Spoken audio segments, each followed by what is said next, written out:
نبی ما صلی الله علیه و سلم می‌فرماید به درستی که وقتی مؤمن با مؤمن دیگر ملاقات می‌کند و به او سلام می‌کند و دستان او را می‌گیرد، گناهان آنها مانند برگ درختان ریخته می‌شود. پس هنگام سلام کردن بر مصافحه کردن حریص باشید.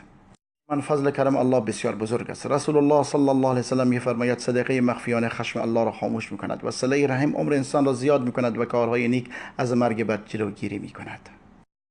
فضل بسیار بزرگی. پیامبر صلی الله علیه و سلم می‌فرماید هر کس بعد از نمازهای فرض آیت الکرسی بخواند هیچ چیز مانع رفتن او به بهشت نمی شود مگر اینکه از دنیا برود.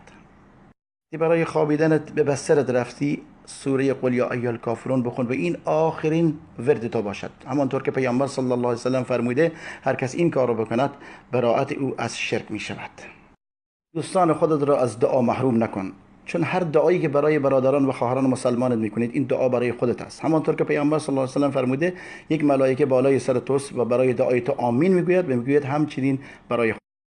دوستان من، پیامبر صلی الله علیه و سلم میفرماید به درستی که یک شخص در بهشت مقامش بالا میرود وقتی پرسجو میکند میگن که به خاطر دعای فرزند است برای توست. بزرگترین نیکوکاری اینه که بعد از مرگ برای پدر مادرت دعا بکنی.